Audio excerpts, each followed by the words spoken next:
వి gold trusted gold buyers తాకట్టులో ఉన్న బంగారాన్ని విడిపించి ఈ రోజు ఉన్న మార్కెట్ ధరకే కొనబడును. మరిన్ని వివరాలకు సంప్రదించండి 7771077720. సొంత డిగ్రీ కాలేజ్లో ఫైనల్ ఇయర్ చదువుతున్న సాయి తేజ ఈరోజు అయితే హఠాత్ మరణానికి అయితే పాల్పడ్డారు. అయితే ఈ నేపథ్యంలో అసలు ఎందుకు చనిపోయాడు, అసలు ఏమన్నాడు, అసలు కుటుంబం చనిపోయే ముందు వాళ్ళ తల్లిదండ్రులతో ఏమన్నాడు అని చెప్పి ఈ సాయి తేజ తండ్రి సూర్యనారాయణ గారు ఉన్నారు మనతో పాటు. సార్ చెప్పండి, అసలు ఏం చెప్పాడు, అసలు బాబు 2-3 రోజుల నుంచి ఏ విధంగా ఉన్నాడు మీతో? అయితే ఏమి చెప్పలేదు సార్, ఏ విషయం కూడా మాకు ఏం అనలేదు. కాకపోతే ఆయన లోపల నరకం అనిపించారు సార్. ఏమైనా అంటే ఆయనకి ఎగ్జామ్స్ టైంలో వాళ్ళు 6 టైము రాయడం చింపడం ఏదో జరిగిందా, ఏంటి పేపర్స్ రికార్డ్స్ ఏమో ఉంటాయి కదా, మేమైతే చదువుకోలేదు, మాకు అంతగా చెప్పడం కూడా రాదు. అంటే నాన్న నువ్వు టీచర్ కాడికి వెళ్ళి సంతకాలు పెట్టాలని నాకు 2-3 రోజుల కానీ చెప్తున్నాను. నాకు ఖాళీ లేదు, ఆటో వేసుకుంటాను, వెళ్ళడం సరే వెళ్తాం లేదా, దానికి ఏముంది, ఎందుకు అలా చెప్తున్నావు, ఏం టార్చర్ చేస్తున్నావు, ఏంటి అసలు ఏంటంటే ఏం చెప్పలేదు అసలు. ఏ మాత్రం ఉన్నాడా బాబు? ఉన్నాడు. ఎన్ని రోజుల నుంచి? 15 రోజుల కండి. అంటే ఎగ్జామ్స్ కూడా టెన్షనే, చాలా టెన్షన్ పడుతున్నాడు. అలాగే స్టూడెంట్స్ కూడా టెన్షన్ పడుతున్నారు. కానీ నాకు ఒక్క స్టూడెంట్ కూడా ఇప్పుడు చెప్పారు, కానీ ధైర్యంగా ఇలా జరిగింది కాబట్టి చెప్పారు. కానీ ముందుకుంటే నాకు ఒక్కరోడు చెప్పినా సరే నేను కాలేజీకి వెళ్ళి ఏమో ఇలా జరుగుతుంది, ఇంకేంటి పరిస్థితి, ఇదేంటిది, స్టూడెంట్కి మేము డబ్బులు ఇచ్చి చదివించుకోవాలనుకుంటున్నాం, కానీ ఇలాగ కరెక్ట్ కాదు. మేము వెళ్ళేటప్పుడు కల్లా మాకు మర్యాదలు చేసి ఆడి మా టార్గెట్లో చెప్పాడు కూడా మాకు, మీరు వెళ్ళేటప్పుడు కల్లా వాళ్ళు ఏదో టోపీ వేస్తారు మీకు, నాకైతే నరకం చూసినట్టు ఉంది. అదే అలాగంటున్నాం, మేము సంతకాలు పెట్టించుకొస్తాం కదా అని మేము అన్నాం. టీచర్ కలిశారు, పేరెంట్స్ వచ్చారంటే సంతకాలు పెట్టేసి అన్నిటి మీద ఫైల్స్ నా దగ్గర ఉన్నాయి.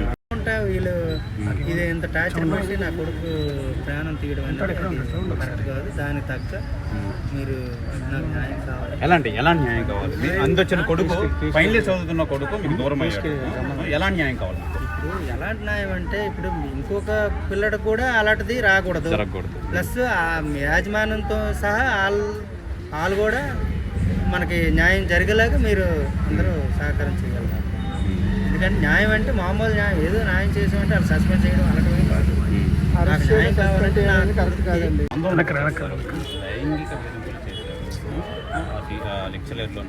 ఈ విషయం మీకు ఏం తెలిసిందా, మీ వరకు వచ్చిందా? మా వరకు ఏం రాలేదండి. స్టార్ట్ చేశాడు, అక్కడ ఉన్నాడు, నేను మా ఇద్దరం అక్కడ మాట్లాడుకున్నాము. మీ మేనోళ్ళు డేట్ చెప్పాడు అని అడిగాడు, వాళ్ళ నాన్న వచ్చి నన్ను ఏడు చెప్పాడు, ఇవన్నీ చూపించాడు రా, తొలి ఇవి రాసినవి నేనని, ఇవి రాసినవి నేనని, ఇవన్నీ ఫెయిల్ చేసేస్తాను, నిన్ను టార్గెట్ చేసుకుంటూ ఫెయిల్ చేయడానికి అని చెప్పారు, టీచర్ అంటానరట అని నాకు చెప్పాడు అని చెప్పాను మా నాన్నకి. నేను చెప్పాక అయ్యో 11:30కి కాలేజీకి వచ్చాం. 11:30 కాలేజీకి వచ్చి 11:45కి నేను అడిగి ఫోన్ చేశాను, ఏ టీచర్ అనేసి, నిన్ను టార్గెట్ చేసిన టీచర్ గారు ఎవరు అనేసి ఫోన్ చేశాను. ఫోన్ ఎత్తాడు. 11:45కి ఫోన్ ఎత్తి అదేదో మేడం పేరు చెప్పారు. ఆ మేడం పేరు చెప్తే ఆ మేడం పేరు చెప్పగానే పైకి వెళ్ళిపోయాం మేము. ఆ మేడం కాడికి వెళ్ళిపోతే మేడం వచ్చారు. ఆ మేడం అంతే చిన్న మేడం ఆవిడ. ఆ మేడం వచ్చి మాతో మాట్లాడుతున్నారు గుమ్మం కాడ. ఈ మేడం పెద్ద మేడం చెప్పించారు, ఇంకా మెయిన్ మేడం. ఆ మేడం గారు వచ్చి అరే ఇక్కడ నిలబడతారేటని చెప్పేసి క్లాస్ రూమ్ ఖాళీగా ఉన్నాయి, క్లాస్ రూమ్ తీసి మా ముగ్గురిని కోకుండా పెట్టి వాళ్ళమ్మ నాన్నతో మాట్లాడుతున్నారు. ఈ ఇంకొక పెళ్ళిగా నా టీచర్ కూడా ఉన్నారు. ఆ టీచర్ కూడా రైట్లు కొట్టేస్తాను, వరుస పెట్టి రైట్లు కొట్టేస్తాను. ఈ రాంగ్లు అన్ని రైట్లు కొట్టేస్తాను రండి, నేను చూస్తాను, నేనే ఇస్తాను బుక్లు అన్ని రైట్లు కొట్టేస్తాను. మీరు వెళ్ళారని మేము వెళ్ళమనేసి రైట్లు కొడతాను, లేకపోతే రైట్లు కొట్టరు. వాళ్ళు మనకి ఏమైనా రాంగ్ సమాధానం చెప్తే మేము అడుగుతాం, కానీ ఏం చెప్పలేదు. చెప్పడం మామ ఆనందంగా పని రైట్ కొడుతున్నారు కదా, మా పిల్లలు కూడా తృప్తి అవుతాడు అనేసి మేము పట్టుకుని బయలు తిరిగిపోవడానికి మేము దిగిపోనామండి. 12:24 నిమిషాలకు మళ్ళీ నేను ఫోన్ చేస్తే మా మేనోళ్ళు ఫోన్ ఎత్తలేదండి. అప్పటికప్పుడు మెట్లు దిగిపోయి 12:24 నిమిషాలు నేను ఫోన్ చేస్తే మళ్ళీ ఫోన్ ఎత్తట్లేదు. ఆ లాన్ ఫోన్ ఎత్తాడు, నా ఫోన్ ఎత్తాడు, నేను చేస్తాను ఎత్తట్లేదు. వెళ్ళిపోయాను తొందరగా. వెళ్ళిపోయి నేను బండి స్టాండ్ వేసి లోపలికి మా ఇద్దరు ఇంక వెళ్ళలేదు, మా బామ్మర్ది నేను ఇంక వెళ్ళలేదు. వాళ్ళ అమ్మ వెళ్ళింది, తలుపు కొడుతుంది, మాయా అలా ఆయన పిలుతుంది, తలుపు తీస్తాను కాదు, తేజ తలుపు తీస్తాను కదా, సరే అయిపోయింది. అలా అమ్మ పడిపోయింది అక్కడ. మాకేం మాటలు రావట్లేదు, నేను ఎప్పలేకపోతాను, ఇద్దరం ఎత్తలేకపోతాను పైకి, ఇంకేటి ఇస్తాం. నాకు వాళ్ళ నాన్నకని చెప్పడు, అలా చెప్తాడు నాకు. వాళ్ళ నాన్న గొడబాడుతాడు ఏమని చెప్పేసి నాకు చెప్తాడు. వాళ్ళు ఏదో తప్పు వచ్చినా సరే వాళ్ళ నాన్నకి చెప్పడు, నువ్వు రాయలేదు కదా కరెక్ట్గా అని తిడతాడేమనేసి. అసలు ఊళ్ళో మొక్కలు ఉండిపోతే మాకు ఇది లేకపోయింది సార్. మా కళ్ళ 18 నిమిషాలు 2 నిమిషాలు జరిగిపోయింది సార్. ఇది అదే నేను వచ్చి 11:45 చేశాను. కాలేజీ నుంచి అయితే మేడం పేరు చెప్పాడు, మేడం పేరు చెప్పాడు. మళ్ళీ తిరిగి నేను ఏదో చెప్పేస్తారు, నా మీద తప్పుడు సమాచారం ఇస్తారు, మా పేరెంట్స్కి వీళ్ళు చెప్తారు అన్న అపోహతో ఇలా చేసుకున్నారంటారా? నేను బాగా చదువుతున్న అడుగుమాయి అని కూడా అంత క్లారిటీ నాకు చెప్పడం కోసం మేడం. ఆవిడ కూడా సాయి తేజ చాలా పరపట్టుకుంటాడు. ఎవరు పిలిచినా పలకడు, ఎవరు పిలిచినా బాగుండబడి తేజ అంటే వెనకెట్టి సంబంధం చెప్తాడు.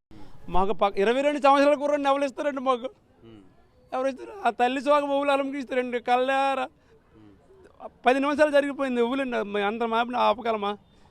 చిన్న పేగరిచి మామే తట్టుకోలేకపోతున్నా. మామీని కాసిన తల్లి ఎలా తట్టుకుంటుందండి? ఎలా తట్టుకుంటుంది?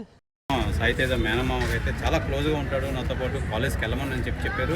సాయితేజ మేనమామ అయితే కన్నీరు మున్నీరుగా వెలిపిస్తున్నారు. అయితే మనతో పాటు సాయితేజ తల్లి ఉన్నారు. పాపం నిజంగా కడుపు కోత మిగిలింది. కన్న కొడుకునైతే పెంచి పోషించి నిజంగా కాలేజ్ డిగ్రీ వరకు ఫైనల్ ఇయర్ వరకు చదివించి ఆ పిల్లోడు మాకు ఈరోజు దూరం అయ్యాడంటే ఆ తల్లి కడుపు కోత మనం చూడొచ్చు. అమ్మ ఏం పేరు? రవణమ్మ గారు. ఏంటి ఏంటి ఏం చెప్పారు లాస్ట్ సార్? ఏం మాట్లాడారు మీ అబ్బాయి? సైన్ చేసి తీసుకురామ్మా. మేడం నన్ను చాలా టార్చర్ పెట్టేస్తుందమ్మా. నేను వెళ్తే సైన్ చేయదు, నన్ను రేపు రమ్మంటది. ఈ ఎగ్జామ్స్ దగ్గర అయిపోయినాయి, ఈ ప్రాక్టికల్ ఎగ్జామ్స్లో ఇవి నేను చదువుకుంటానమ్మా.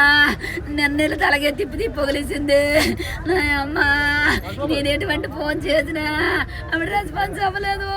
నేను మెసేజ్ పెట్టి చూసింది కానీ రిప్లై ఇవ్వలేదు. నేనేం చేతనమ్మా?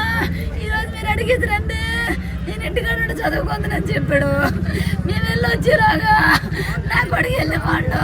ఈ కొడుక నా కొడుకో ఈ కొడుకో అయ్యంత టార్చర్ పెట్టిందో నా అమ్మ.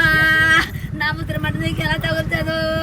నా 21 సంవత్సరం కొడుకో నా కొడుకో ఈ కొడుక నా కొడుకుని టార్చర్ పెట్టు. నా కొడుక మేము నుంచి తావే నా అమ్మ. నీకు పిల్లలు లేరా నా అమ్మ? నా నాగేడవా నా అమ్మ? నా నాన్నకు మనిపించవా నా అమ్మ? ఏం చెప్పారమ్మా సాయితేజ ఆఖరిసారిగా మీకు ఏం మాట్లాడారు? ఏం చెప్పారు? ఎలా న్యాయం కావాలి మీకు? ఎలాగోలా మాట్లాడే మేడం నా మీద మనం వెళ్ళి మాట్లాడు. ఆవిడ నా మీదకి తోస్తుందమ్మా. చాలా మంది పిల్లలు పేరెంట్స్ తీసుకుని వస్తే వాళ్ళు అలాగే ఇబ్బంది పెట్టిందమ్మా. వాళ్ళు అలాగే టార్గెట్ చేసిందమ్మా. నన్ను అలాగే టార్గెట్ చేస్తుంది నా అమ్మోలమ్మా. అమ్మా ఆ మేడంతో నేను టార్చర్ భరించలేకపోతాను నా అమ్మ. మాట్లాడమ్మా. మాకు పక్క న్యాయం చేస్తారో తండ్రి మీకు దండం పెడతాను. ఈ తల్లి సోగం ఆలకించండి, ఈ తల్లి బాధ అర్థం చేసుకోండి, నాకు న్యాయం చెయ్యండి. నా కొడుకు సంతోషం కల్పించండి, నా కొడుకు ఆత్మశాంతి కల్పించండి. నా కొడుకు ఈ కొడుక నేను ఎంతో చక్కగా పెంచుకున్నాను. ఈ కొడుక నేను గంటల మొక్కలు చేసు. ఈ కొడుక చెప్పండి ఏం చెప్తారు? మాకైతే పక్క న్యాయం కావాలండి గురుగారు. కాలేజ్ వరకు నుంచి మాకు పక్కా న్యాయం కావాలి. మాకు పక్కా న్యాయం కావాలి. మాకు 22 సంవత్సరాలు మాకు బిడ్డలు ఎవరు ఇస్తారండి? మాకు ఎవరు? మేము ఎవరిని సాయితేజ మేము ఎవరిని పిల్లగలమండి చెప్పండి? మేము ఎవరిని పిల్లగలము? ఇప్పుడు ఇంటికి వెళ్తే తేజ ఎత్తి అంటాను విన్నాను అనుకుని ఇంటికి వెళ్ళాను. తేజ గ్యాస్ బండి పక్కన పెట్టమ్మా అంటాను. నేను తేజ గ్యాస్ బండి పక్కన పెట్టమ్మా గొడ్లను తరదమ్మని అంటాను. అంటే సిద్ధు తేజ తేజని పిలుపు అలాగా వెళ్ళిపోతుంది. తేజ గ్యాస్ బండి తీయమ్మ అంటాను నేను. మళ్ళీ అప్పుడు ఏడు చేద్దామండి. గ్యాస్ బండి తీసేజ బట్టలు కుర్చీలు ఎక్కడ ఉండిపోయినాయి. తేజ గ్యాస్ బండి తీసేజ అంటాను. తేజ లేడు కదా గేజ్లో ఉన్నది. అయినా చదువు చెప్పాల్సిన కదేం బుద్ధి. ఇది ప్రధానంగా మనం చూసుకోవచ్చు. తేజ తల్లిదండ్రులు అయితే మటుకి నిజంగా వాళ్ళ శోక సముద్రం ఎవరు ఆపలేని పరిస్థితి అయితే ఉంది. నిన్న మొన్నటి వరకు 22 సంవత్సరాల వరకు అయితే మా నీడలో అయితే పుట్టి పెరిగాడు. ఎంతో బాగా చదువుకునే ఈ టీచర్స్ ఇలా అంటున్నారు. ఒకసారి మీరు వెళ్ళండి, నా రికార్డుల మీద సంతకం చేయట్లేదని చెప్పి వీళ్ళ తల్లిదండ్రులని మేనమామని అయితే పంపించి తేజ వీళ్ళు వెళ్ళగానే తేజ అయితే ఇంట్లో సూసైడ్ అయితే చేసుకున్నారు. ఇది ఎంతవరకు కరెక్ట్ అనేది వాళ్ళు నిజంగా వాళ్ళ నిజంగా ఇంతవరకు 22 సంవత్సరాలు కష్టపడి కని పెంచి మేము పెద్ద చేసాము.